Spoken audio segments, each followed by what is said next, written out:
ఉచిత బస్సు ప్రయాణం వల్ల నష్టపోతున్న ఆటో డ్రైవర్లకు 25,000 రూపాయలు ఇవ్వాలని, వాహనమిత్ర పథకం కింద సంవత్సరానికి 25,000 రూపాయలు ఇవ్వాలని, డ్రైవింగ్ టెస్టు, వాహనాల ఫిట్నెస్ టెస్టులను ఆర్డీఓ ఆఫీసులోనే కొనసాగించాలని, భారత న్యాయ సంహిత BSS 1-2 సెక్షన్లను రద్దు చేయాలని, ఓలా, ఊబర్, ర్యాపిడో యాప్లను రద్దు చేయాలని, CATU కార్యాలయం నుండి జిల్లా కలెక్టర్ కార్యాలయం వరకు భారీగా ఆటోలతో ర్యాలీ నిర్వహించి అనంతరం సమస్యలతో కూడిన వినతి పత్రాన్ని PGRS లో జిల్లా కలెక్టర్ కు ఇవ్వడం జరిగింది.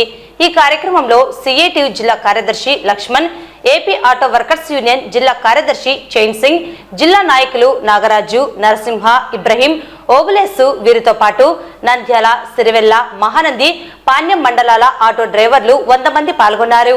అనంతరం CATU జిల్లా కార్యదర్శి లక్ష్మణ్, ఆటో వర్కర్స్ యూనియన్ జిల్లా నాయకులు చైన్ సింగ్, నరసింహ, నాగరాజు, ఇబ్రహీం, ఓబ్లేస్లు మాట్లాడుతూ ప్రభుత్వం స్త్రీ శక్తి పథకం కింద మహిళలకు ఉచిత బస్సు ప్రయాణ సౌకర్యాన్ని కల్పించడం వల్ల ప్రయాణికులనే నమ్ముకొని ఆటోలను నడుపుకుంటూ జీవనం చేస్తున్న లక్షలాదిగా ఉన్న ఆటో డ్రైవర్ల పరిస్థితి దీనంగా తయారైంది. ప్రయాణికులు లేక బాడుగలు తగ్గడం వల్ల కుటుంబ పోషణ ఇబ్బందికరంగా మారుతుందన్నారు.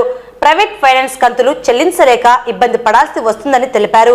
ఇప్పటికే రవాణా రంగం వివిధ జీవులతో సంక్షోభంలో ఉన్నది. పెరిగిన నిత్యావసర ధరలు, పెట్రోల్, డీజిల్ ధరలు, ఇన్సూరెన్స్ రేట్లు, గ్రీన్ ట్యాక్స్, లైఫ్ ట్యాక్స్ ఇలా అనేక రూపాల్లో ప్రభుత్వానికి చలానాల రూపంలో వేలాది రూపాయలు చెల్లిస్తూ చాలీచాలని ఆదాయంతో వారి కుటుంబాలను పోషించుకుంటున్నారన్నారు.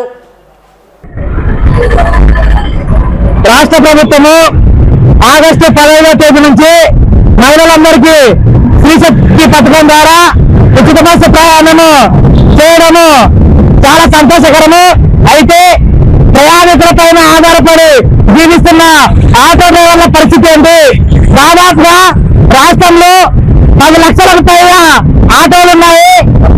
వీటి ద్వారా ఆటో డ్రైవర్ల పైన కుటుంబంలో దాదాపు 20 నుంచి 30 లక్షల దాకా కుటుంబాలు బతుకుతున్నాయి. రోజువారీగా ప్రయాణికుల పైన ఆధారపడి జీవించినటువంటి ఈ క్రమంలో ప్రభుత్వము ఈ విధంగా పథకాన్ని ప్రవేశపెట్టడం ద్వారా ఆటో డ్రైవర్ల కుటుంబాలు చాలా దుర్భరంగా మారినాయి.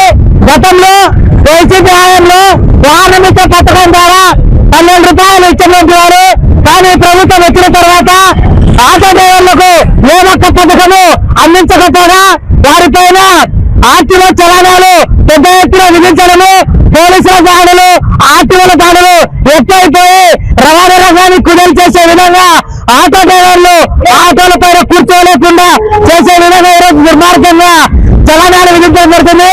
కాబట్టి ఆటో డ్రైవర్లను ఆదుకునేందుకు రాష్ట్ర ప్రభుత్వము వెంటనే వాహనమిత్ర పథకాన్ని కొనసాగించి ప్రతి ఆటో డ్రైవర్ కు 25,000 రూపాయలు ఇవ్వాలని చెప్పేసి ఇప్పటికే ఆటో డ్రైవర్లు చాలా ఇబ్బందులు పడుతున్నారు.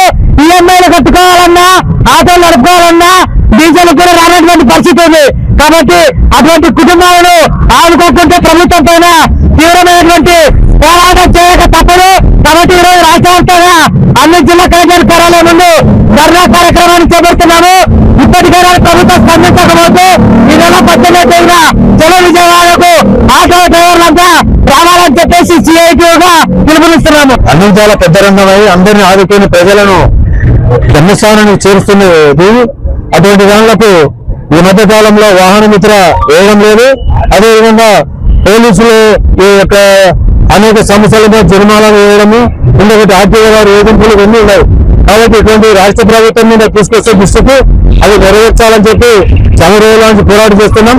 ఈ రోజు కలెక్టర్ ఆఫీస్ కాడ కూడా అదే విధంగా చేస్తున్నాం. రాబోయే రోజులలో ఇది పరిష్కారం కాకపోతే చాలా అసెంబ్లీ ముట్టడికైనా కానీ కార్మిక సంఘాలు వెనక తగ్గేది లేదు. కాబట్టి ఈ విషయాన్ని సోదరులందరూ గమనించి ప్రతి ఒక్కరు ఈ కార్యక్రమాన్ని జయప్రదం చేయాలి. అదేవిధంగా ఈ యొక్క ప్రభుత్వము ఎంతవరకు ప్రజలకు మంచి పని చేస్తుంది, ఆ బస్సులు అందరికీ ఫ్రీ చేస్తుంది, మంచిదే. కానీ అదే విధంగా వాహన మిత్రము వేయడం లేదు. అంతకుముందు చంద్రబాబు నాయుడు ప్రభుత్వంలో కూడా పిలిచి రిక్షా వాళ్ళకు ఇన్సూరెన్స్ ఫ్రీ కట్టేవాళ్ళు. ఆటో డ్రైవర్లకు రోజు 200 నుంచి కూడా 300 తోలే పరిస్థితి లేదు. ఉచిత బస్సు పథకం పెట్టడం వల్ల మహిళలంతా బస్సులు ఎక్కిపోతున్నారు. కాబట్టి ఈ కార్మికులకు బతకడానికి చాలా ఇబ్బంది ఉంది. ఎందుకంటే పిల్లల కుటుంబంలో ఆర్థిక వ్యవస్థలు పెరిగిపోయినాయి. స్కూల్ పిల్లల ఫీజులు కుటుంబం గడవనే కష్టమైపోయింది. కాబట్టి సరే అన్ని వదిలిపెట్టుకొని ఏదైనా ఉన్న వాహనాన్ని కూడా అమ్ముకున్నామంటే వెళ్ళే పరిస్థితి లేదు. ఆటో డ్రైవర్లకు రీఫైనాన్స్ చేద్దామంటే కూడా ఫైనాన్స్ ఇచ్చే పరిస్థితి కూడా లేదు. కనీసం చేతి పనులు ఎవరి దగ్గర 1000 కానీ 2000 కానీ 10,000 కానీ ఇప్పించుకున్నామంటే మీరు ఏం చేస్తారు? మీ ఆటోలు తిరగడమే లేదు, మీ జీవనం చాలా కష్టంగా ఉంటుంది. మీరు ఒక 10,000 కాదు 5,000 ఇచ్చిన కూడా తిరిగి కట్టే పరిస్థితి లేదని గవర్నమెంట్ సిద్ధంగా ఉంది. కాబట్టి ఈ ప్రభుత్వము ఆటో డ్రైవర్లకు ఏంటంటే సంక్షేమ పోటీ ఏర్పాటు చేసి ఇది వాహన మిత్రులకు ఏర్పాటు చేయాలని కోరుకుంటున్నాను.